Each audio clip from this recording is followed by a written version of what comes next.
Just when you thought I wouldn't be back, I told y'all liked and subscribed. Welcome to Closing the Gap, featuring Wes Wright. It's your boy, and I have my two lovely guests today. We have Miss Brandice Parker and Jo'Van Hannah. Y'all show them some love.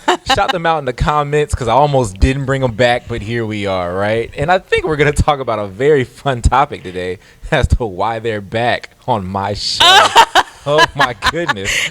But go ahead. I'll let y'all take the floor. So he really did take over. He would not leave. So here he is. I mean, we are just gracious to be back on your show. So thank you so much for having me back. I mean, I know you know Jo'Van, so you're just going to know me. So I appreciate it. And I fought for y'all. The sponsors didn't want y'all. Whew. I fought. That's tough. I mean, we'd be doing this for a year, and they just like, forget y'all. All in 2 seconds. Legit. So. But y'all here now. We are. So thank you guys. Yeah, don't invite we're all matching. Look at us. Look at us, man. Listen. We came up. We're in black. There we go. But go ahead. I gave y'all the open, so y'all do as y'all will with y'all show. You know, have fun. Yes. So now it's our show again. Today it is. Okay, Today. right. Okay. Today it is. Well. All right, y'all. We're gonna get right into it. Today we're just talking about codependency. Codependency, not just in romantic relationships, but in general.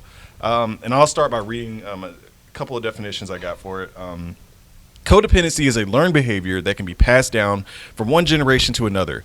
It is an emotional and behavioral condition that affects an individual's ability to have healthy, mutually satisfying relationships. It is also known as relationship addiction because people with codependency often form or maintain relationships that are one-sided, emotionally destructive, and or abusive. The disorder was first identified after results of studying interpersonal relationships in families of alcoholics. Codependent behavior is learned by watching and imitating other family members who display this type of behavior. And then also dysfunctional families do not acknowledge that problems exist.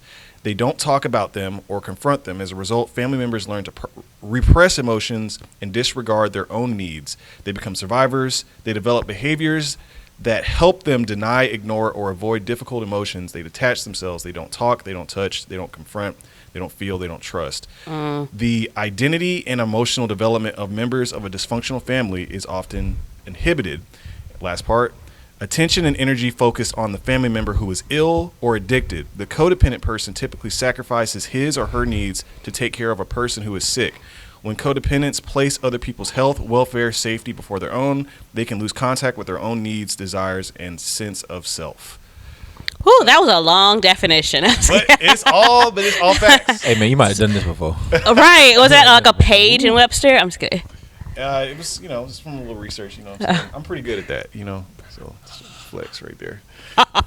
Whoa. But what are y'all's thoughts on codependency and what, how have you experienced codependency off the top? And if not, since you're our first guest, go ahead. Oh, I'm first guest. I'm a Southern gentleman on my show, so I let him go. Go ahead. I wouldn't say I necessarily experienced it firsthand, but I've definitely seen friends or family members who've definitely been very codependent in their relationships, where they felt like they had to do everything with that person and they couldn't do anything. It was just wait, we were friends. Can we not do something without that person? Or so they always have to check in, not in a respectful way, just more of in I can't, I gotta check in with so and so. I gotta check in with so and so, and we got to a point. I was listen, maybe this is not a good look for you. So personally, I have never, but definitely with friends and stuff. So what about you, Mr. West? I'm so glad you said that, because we're talking about it. I just got done binging Ultimatum, right? I just got done binging. I have not watched it, so no spoilers, please. Okay, cool. Well, I think what you'll end up seeing is some really interesting examples of codependency in that space, right? I think they're more highlighted. And I think, for me, I've never been, directly in that moment of it, but I've seen, like you're saying, right? Hey, you realize this isn't that great for you, right? Right. But it's, that's so hard to tell somebody who can see and justify all their steps, right? I can justify why I'm helping this person. I can justify why I'm taking care of them. It's because they don't. So I have to be here. How do I help this, right? You see it especially with younger people, you see it all the time. And I think it's so funny how sometimes you don't realize you're in that scenario till it's there. And it's surprise. You know, Definitely. So, yeah. What about you? Since you threw it to us, what have you experienced? Right. Welcome to the show, man. Go ahead, tell us. Oh, absolutely. I've been the codependent person in a relationship before, Okay. and I knew that I was that person because when I got out of that relationship, I had to figure out how to live without this person there all the time. I had to learn, like, oh, I can go to the movies by myself. Oh, I can go to eat by myself. Oh, I don't have to talk to this person every single day. Yeah. And I feel like another thing that kind of sat with me is I think it's really easy for people that don't have anything going on in their life to become attached to a person, and that is what they have going on in life. You know what I'm saying? That's real. You got to be careful with that. That's because real. if that's what you got going on in life, what happens when that goes away? And it kind of, Man, it's like osmosis. You just absorb into that person Exactly. or absorb into their way of life. and what you learn from that is you have to be secure with yourself because that is the only thing that is constant. God and yourself. Right. So you have to make sure those things are good and they can be maintained without a person. It's not saying like I don't need you. It's just that I'm good. And you have to be good. You Yes. have to be. So yeah. I always talk to my friends about getting used to silence, and like that's a tough thing because Yes. like, you know, even in this is, you know, a little bit deeper, like even if you're like, let's say you're used to being single, right? And not that we're gonna make this a super romantic conversation, but let's say you're used to being single, but you're used to sleeping around. You don't even realize you're used to being attached to many people, just instead of it being one person for a long time, it's many people for short times. It's still almost the same amount of connection. Like some people aren't even used to just being, like you're saying, doing things for themselves or Yes. just not being attached to anything. Yeah. And that's a crazy like space of like yo, just get used to the quiet. Like get used to Definitely. taking yourself out. Get used to finding what you like without having to have someone else kind of in that same space. Definitely. So yeah, or it's like temporary codependency. I think that's a thing. You know, definitely. Like maybe I just made that up because it's my show, but maybe I just made that up. But I think it's a thing. I think so. I think you get addicted to that kind of attention or that connection. type. Yes. So I think it's very kind of threw me off there. Sorry.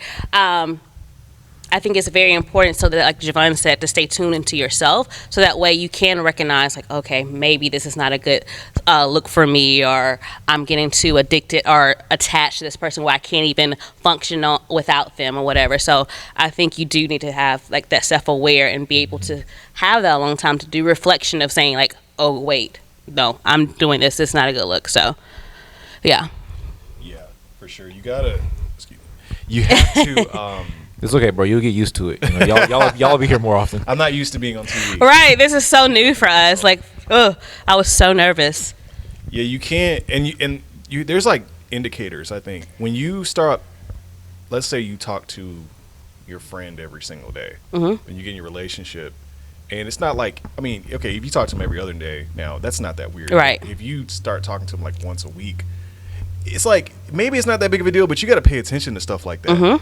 When you're not hanging out, you haven't seen your family in so long because you're always doing something with this person. I get it. Relationships are, you have to put stuff into it. But when you see like the other stuff around you deteriorating, that is a sign that you maybe need to reevaluate. You know what I'm saying? Or if you lose the desire to spend time with other people.